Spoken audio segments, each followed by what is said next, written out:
There are things science can't explain, but the heart can feel. And in this case, the heart cried before the body woke up.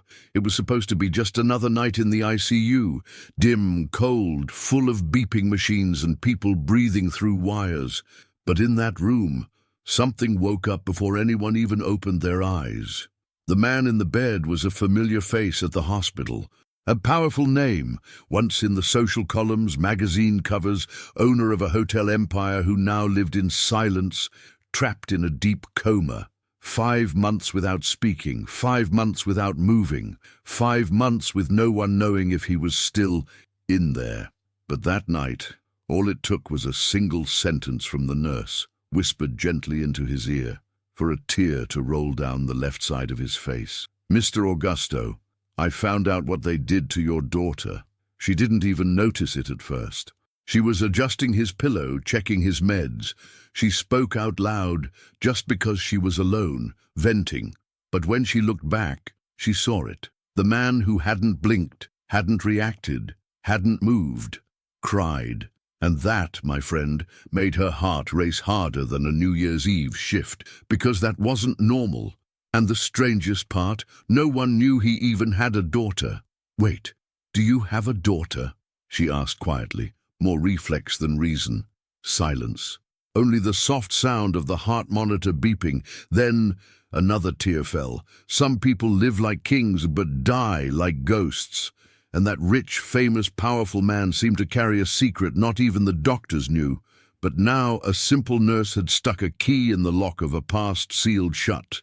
And if he cried, even in apparent unconsciousness, it's because the soul heard. And what she would uncover from that point on was the stuff of courtroom dramas, convent secrets, and blood revenge. If you're someone who loves a good story, hit that like and subscribe, or you'll miss the rest of this tale that still gives me chills just remembering it, because when the truth slips from the wrong mouth, it can wake someone declared dead on the inside.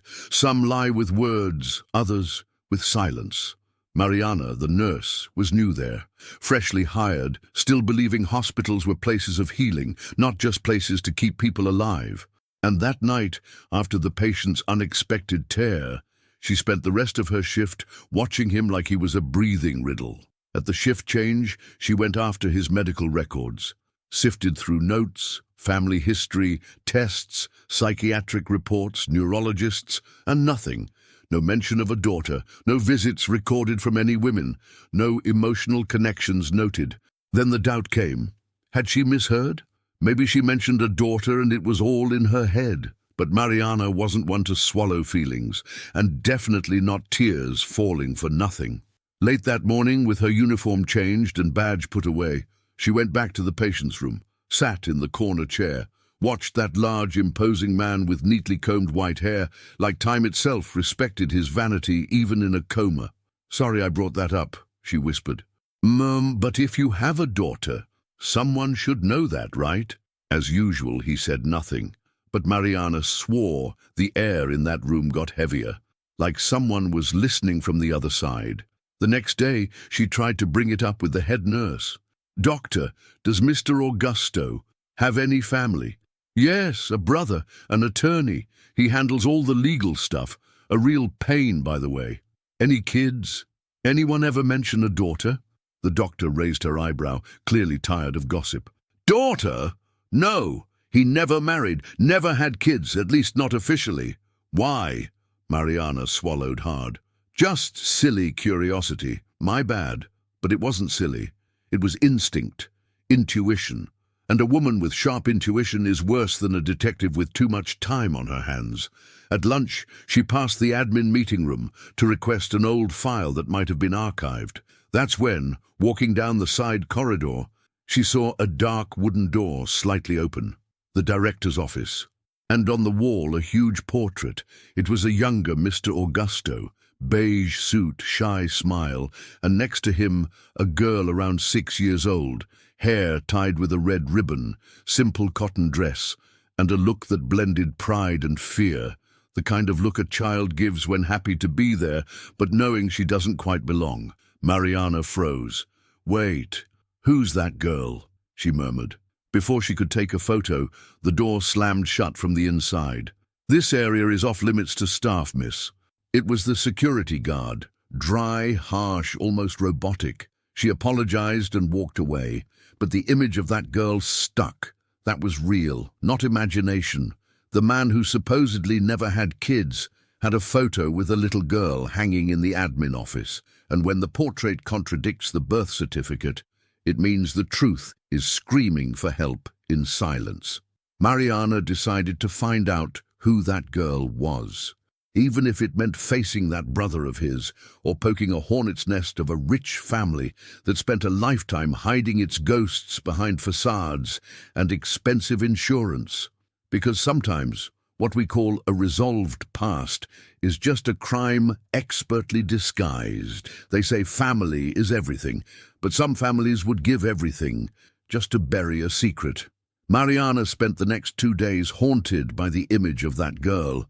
Curiosity had become obsession, the kind that nags, that itches, that won't let your mind rest even when your body begs for sleep. Over coffee, during shift changes, in the shower before work, she thought about the portrait, the red ribbon, the sad eyes, and the old man in a coma who cried. But the hottest lead was still at large, the brother. Dr. Caio Augusto. He signs off on everything, even banned unauthorized visits. A colleague said. "Does he come here often?" Mariana asked. "Sometimes, always with a sour face. Never says much, just signs papers and leaves." Then she had the boldest idea since starting that job, to talk to him, directly.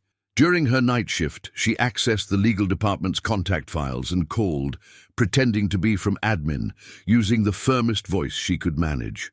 "Good evening, this is nursing coordination. We need to confirm some authorizations with Mr. Caio Augusto.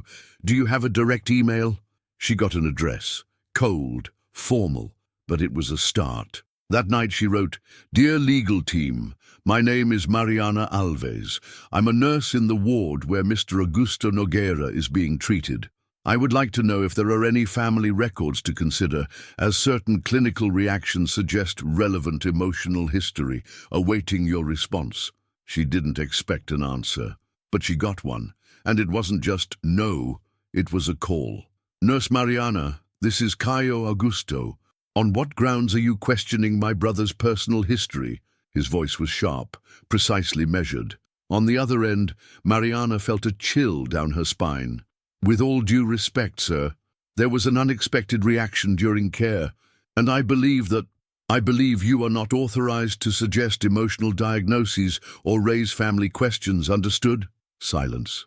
"Last time someone meddled in our family's affairs, they got sued. Good night." And he hung up.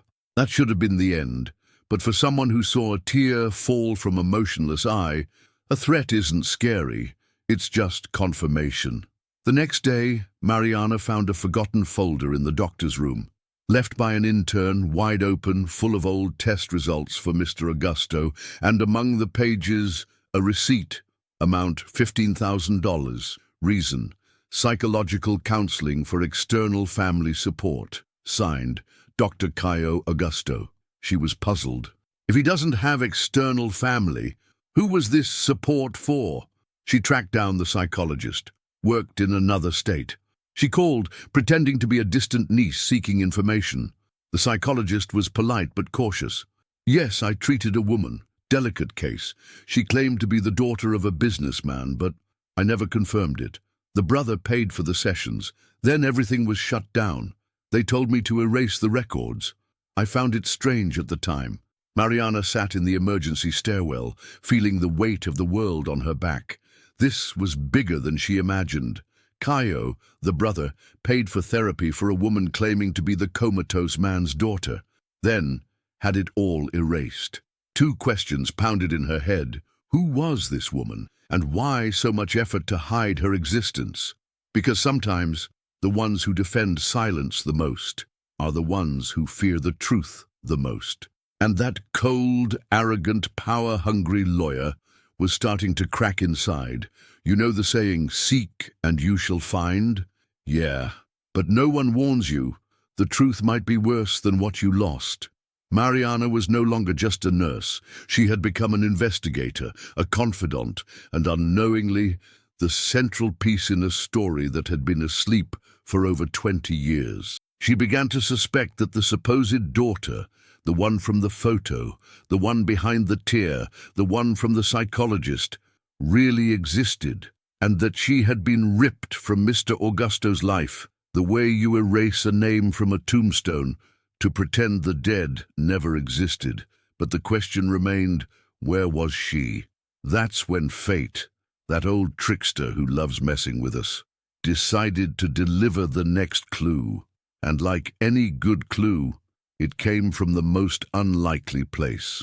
In the wing of deactivated hospital rooms, where old physical records were kept, in a dusty, forgotten corner, Mariana went to drop off a report. That was it. But when she pushed a drawer closed, she saw an envelope fallen between the cabinet and the wall, yellowed, sealed with old tape, handwritten, "To Mr. Augusto in case he ever wakes up." The handwriting was clearly a woman's, the paper carefully folded. No sender. Mariana looked around.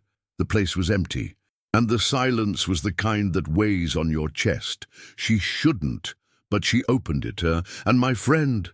That's when the story started tumbling downhill for good. Dad, maybe you'll never read this, but I had to leave it somewhere. I always knew who I was, even when they said it was crazy. I know what I saw, I know what I heard, and I know that one day the truth will knock on your door, even if it's too late. They took me away from you when I was a child, made my mom sign an agreement she didn't understand, gave her money, made up lies, told me you never wanted to see me, and the worst part, I believed it. But now, as an adult, I think maybe you never knew, or you knew, and were lied to too. I don't know. I just know there's a photo of us, and in it my dress is blue, my bow is red. If you remember that, then I'm not crazy, and this was all worth it. With love, even though I never knew you, Aline. Mariana read it 3 times. Her chest tightened more with every paragraph, because that wasn't just a letter. It was a scream stifled over a lifetime. The supposed daughter had a name, Aline, and the photo, it matched. Blue dress, red bow, meaning confirmed truth. The problem, if that letter fell behind the cabinet, it's because someone tried to hide it, and that someone was most likely the one currently signing off on all of Mr. Augusto's medical decisions. Caio, the same brother who threatened, who paid to silence, who claimed Augusto was alone in the world, was surrounded by proof that it was a blatant lie. Mariana folded the letter, slipped it into her lab coat pocket, and at that moment, she understood. She could no longer pretend she was just a nurse. She was now in the middle of a cold family war, and she held in her hand the bomb that could blow it all up. The problem? When a bomb goes off, it doesn't pick sides. When the truth escapes its cage, the ones holding the keys usually panic. The next morning, Mariana arrived at the hospital with a heavy pocket and an even heavier chest. Aline's letter was folded inside her coat, but it felt like it was screaming for help, a piece of paper that could become scandal, headline, or a reason to get fired. She knew any wrong move could be costly, but staying silent would cost even more for someone who had been silenced their entire life. And it was with that dilemma in her throat that by chance, or maybe fate, her name echoed through the hospital's internal announcement. Employee Mariana Alves.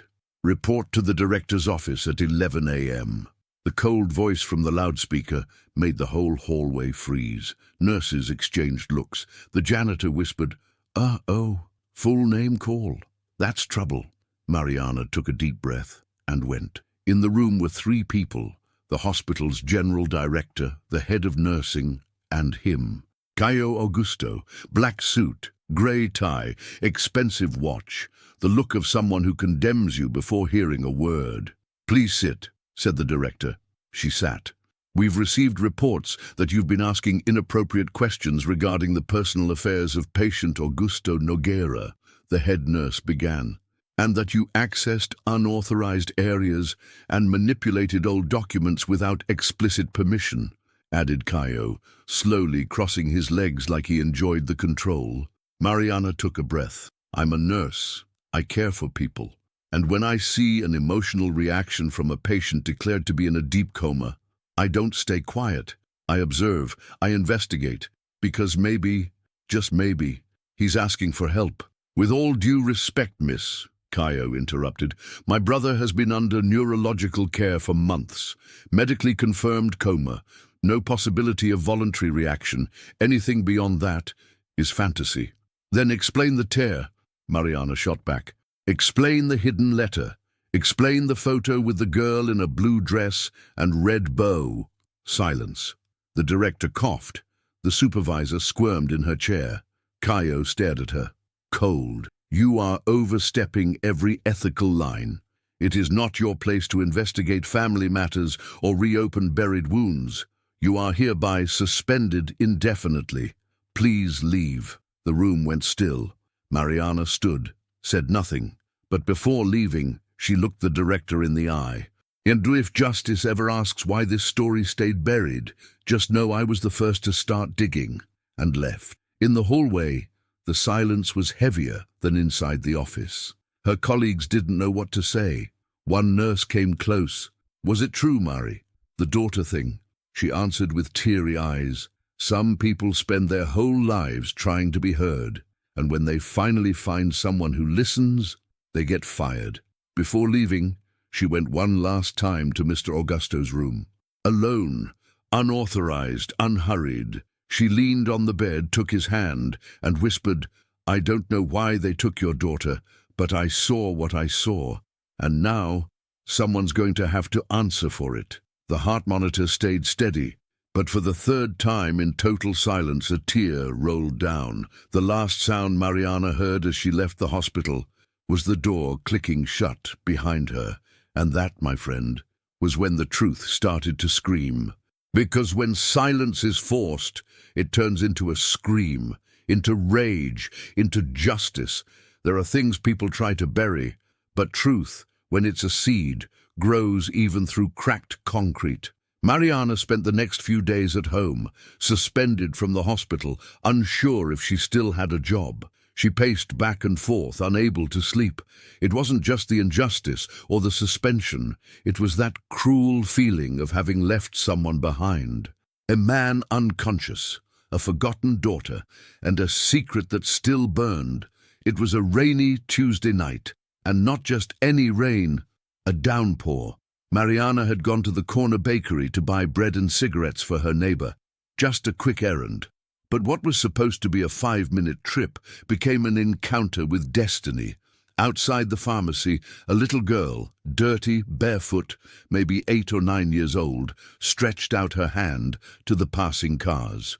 Miss, want to buy one of my drawings for $2? Mariana knelt down. Drawings? Yeah, I make portraits of people. She pulled out a damp piece of paper from a bag, still legible. It was a drawing of a man lying in a hospital bed, covered in wires, and a woman holding his hand. In the corner of the page, a tear fell from the man's eye. Wait, what is this? Something I saw yesterday, from the window, in a big place that smelled like medicine. The lady was crying, the man too, even though he was sleeping. Mariana froze. What place was this? Some hospital. The woman who went in came out crying. She wore a white coat, like yours. She stiffened. You really saw this? I swear. I draw what I see. Want to see another? The girl pulled out another sketch. Messier this time. It was a woman. Dark hair, simple dress, frightened look. Who's this? The girl hesitated. She comes sometimes, stands outside the hospital. Doesn't talk to anyone, just stares at the gate. One day she left a flower on the ground. Mariana took the paper carefully. Her heart was beating wildly. Do you know where she lives? She stays behind the train tracks, in the shanties. I can take you. It was pouring even harder now, but Mariana didn't hesitate. She grabbed the girl's hand. They walked through the storm, through dark streets. And there, in a flooded alley, surrounded by tin, tarps, and the smell of sewage, she saw her. The woman from the drawing, sitting at the door of a shack, hair tied up, face marked by time, and in her eyes, the same pain Mariana read in the letter. Mariana approached slowly. "Excuse me, are you Aline?" The woman turned, scared, defensive. "Who's asking?" "I'm a nurse. I took care of your father. I read your letter." Silence. Aline went pale. "I never sent that letter. I left it hidden at the hospital. Thought no one would ever find it. I found it." And he cried, Aline. When he heard your name, the woman lost her balance, sat back down, covered her face, and cried too. "They took everything from me. Said I was a disgrace, a bastard, that he'd never acknowledge me. Do you want to see him?" Aline looked up, eyes wet, but strong. "If he's still alive, I need to." That night, Mariana made a promise to take that woman back to the place that denied her existence for decades and across town. In room 712, Mr. Augusto's heart monitor flickered slightly, as if his heart already sensed that his daughter was closer than ever, because love may be hidden, but blood remembers. There are things we keep buried for so long that when they finally come out, the soul screams. It was a hot morning, one of those with a cloudy sky that threatens rain but holds off. Mariana wore a light jacket. Aline, hunched on the bus seat, clutched the girl's drawing like it was a sacred relic. The hospital looked bigger when they arrived, colder, quieter. Maybe because a piece of Aline's life had been sleeping inside it all along. At the entrance, security was tense. Mariana was still suspended, and Aline wasn't authorized to visit. But she was no longer just a nurse, and Aline was no longer just a shadow of the past. "We need to speak to the director. It's urgent," Mariana said firmly. They were taken to the usual cold office after almost an hour of waiting. Caio was already there, sitting, pen in hand. That looked like he knew exactly what was coming, but pretended to be surprised. "What is this about?" he asked, sneering at Mariana. "She wants to see her father," the nurse replied. Caio slowly turned toward Aline. "Miss, you're making a serious mistake. My brother has no children. I've said this dozens of times." Aline stepped forward. "No children? Or did you erase the ones he had?" Silence. She pulled a laminated paper from her pocket. It was a copy of the letter. Placed it on the table. "I wrote this 15 years ago. Never got a reply, but now I want to see him. Even if his eyes are closed." The director stood, flustered. "This is absurd." "No, it's not," interrupted Mariana. "What's absurd is denying a dying man the chance to see his daughter one last time, even if he's in a coma, even if it's the final moment." Caio closed his eyes, took a deep breath, pressed his lips together, and for the first time, gave in. "You have 15 minutes. They went straight to room 712. The machines hummed as always, but the air felt different, heavier, more alive.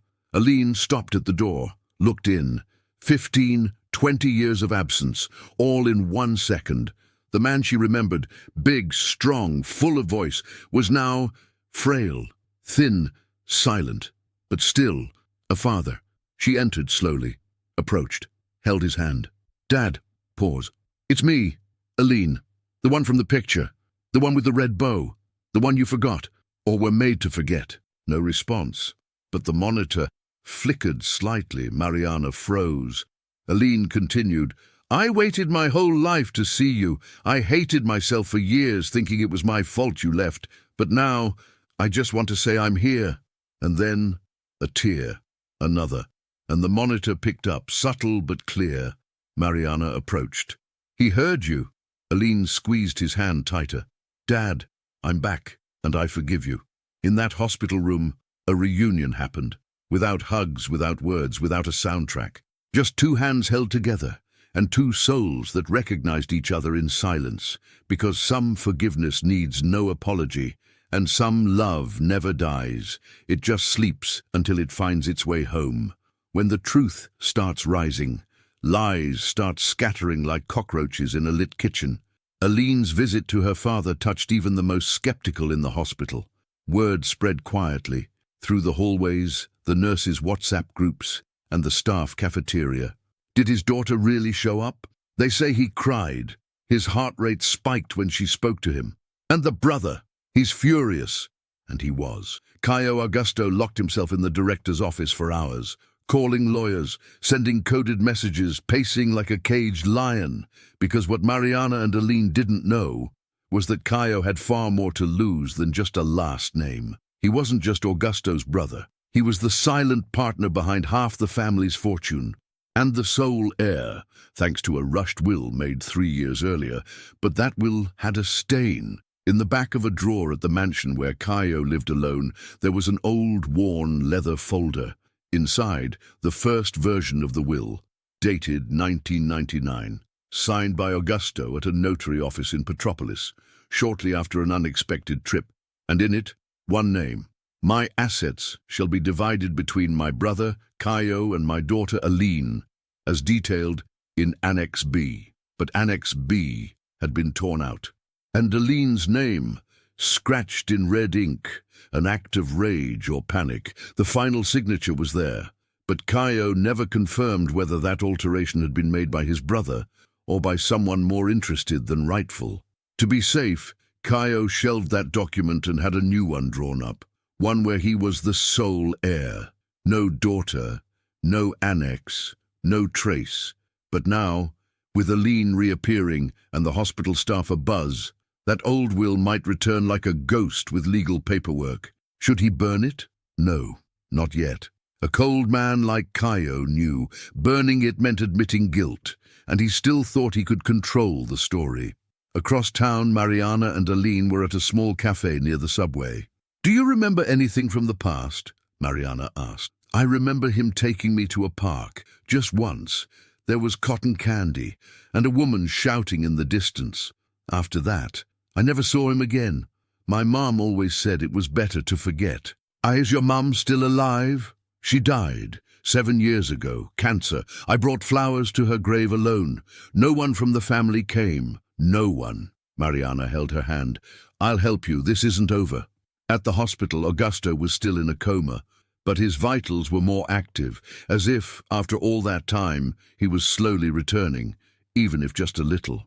Then, one grey morning, the hospital director received an anonymous email with attachments, a photo of Aline's handwritten letter, and a picture of the old will. Caio turned white. He knew that if that document reached the courts, not even the best lawyers could erase the name he tried so hard to cross out, because paper that carries the truth weighs more than gold, and if justice doesn't come through the law, it comes through the cries of those silenced too long. Some names are written on ID cards, others only live in a mother's voice and the memory of the soul. Aline had never held a document that said, "You are someone's daughter." She grew up hearing she was the product of a mistake, of a moment, of a man who wanted nothing to do with her. But now, with everything unraveling, Mariana had an idea that could end all doubts. Find her birth record at the registry office where Augusto had business. They went to the Old Town registry. Ancient files, damp walls, the smell of old paper and burnt coffee. "Good afternoon. We're looking for a birth record. Aline, born in 1987, daughter of Elian Diaz. We want to check for any paternity notes." The clerk frowned, typed slowly. "Yes, one moment." She fetched a large book bound in leather, pages so heavy they seemed to carry entire destinies. She opened to page 312. Aline Diaz. Mother, Elian Diaz. Father, not recognized. But just below, a handwritten note in blue ink. Paternity request denied. Archived under the Noguera family's guardianship. Access restricted by judicial order. Case 548398. Aline read it in silence, like reading the epitaph of her own childhood. "They tried, but they stopped it." "What does that mean?" Mariana asked. The clerk hesitated. "It means there was an attempt to claim paternity, but it was blocked legally. Someone very powerful made this record inaccessible. Only the court, or Mr. Noguera himself, can unlock it." Mariana's blood froze, but Aline smiled, a small, sad smile. "So, I'm not crazy." That phrase hung in the air, and it hurt, because when someone needs a document to prove they existed, It means the world treated their life like a typo.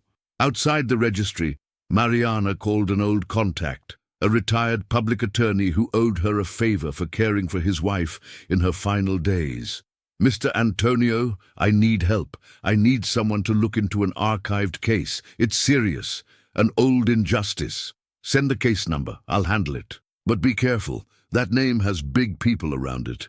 Next to her, Aline clutched the piece of paper with the case number like it was a family photo she'd never seen, because that paper had her name. Even if denied, even if crossed out, it was hers. And right then, at the hospital, in room 712, Mr. Augusto moved the fingers on his right hand for the first time in months. The night nurse called the doctor. Involuntary movement? Maybe. Or maybe he's waking up.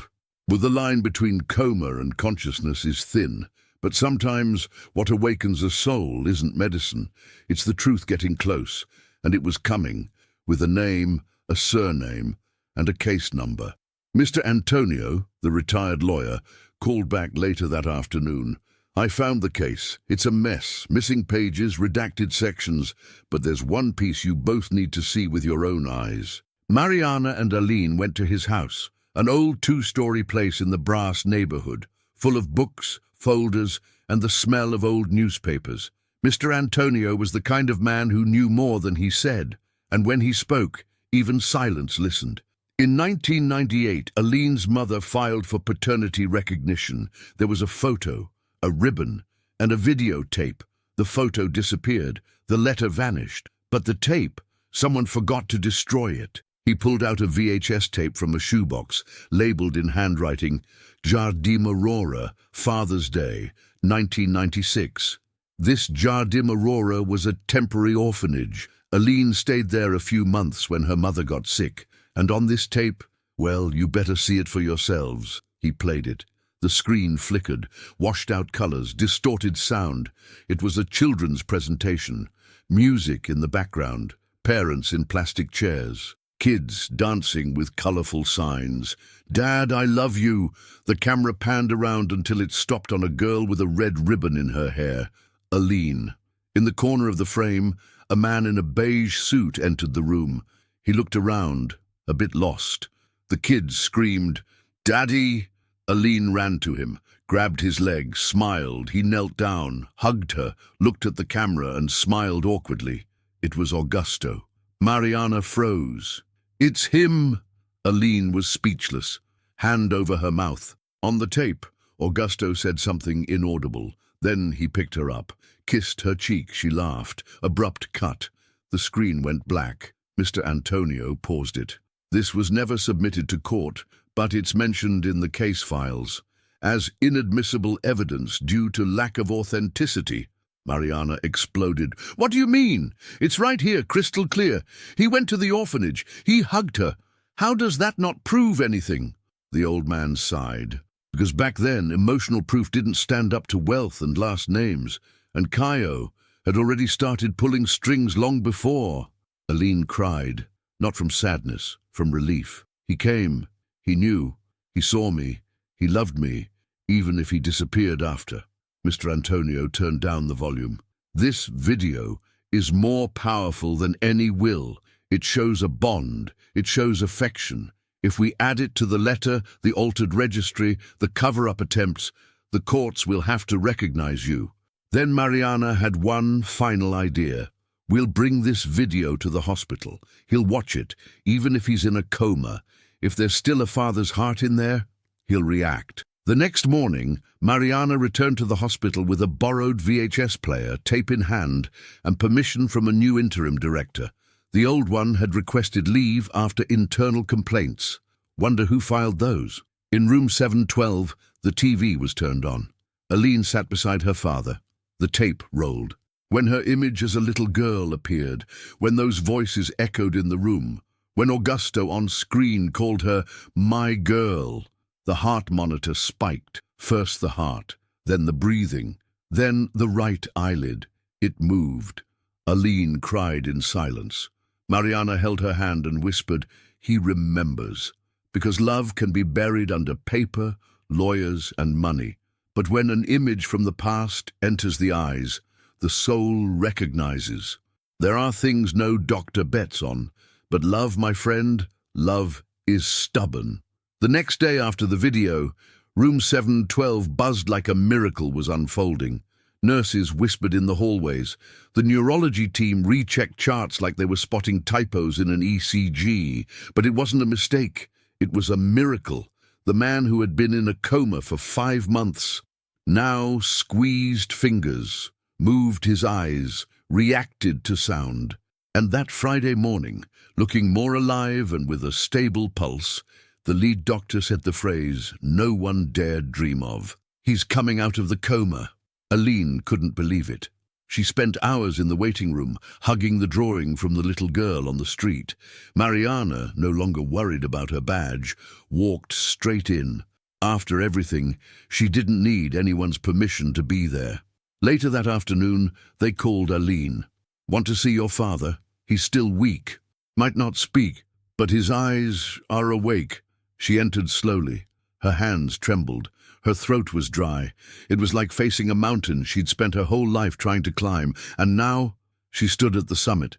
Augusto opened his eyes, slowly, like waking from a dream that had gone on too long. He looked at the ceiling, then around, and then he saw her, Aline. His eyes filled with tears. She walked to the bed, sat beside him.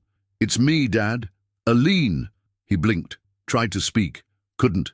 But his hand, trembling, reached out from the blanket, touched her face, and in that gesture everything that was never said was said. Mariana, watching from the door, had to step out, because this moment was only for them. Minutes later, the doctor returned, placed a clipboard down. "Let's try one word, just one. Say anything, Mr. Augusto. Slowly, whatever comes." Augusto closed his eyes, took a deep breath. Aline held his hand, and then, with a raspy, cracked, almost whispered voice, he said, "Sorry?" Silence. But what a silence. A silence louder than any letter, more powerful than any will, stronger than any courtroom. Aline cried, holding his hand to her chest. "I waited my whole life to hear that, and you know what's crazy? I'd already forgiven you."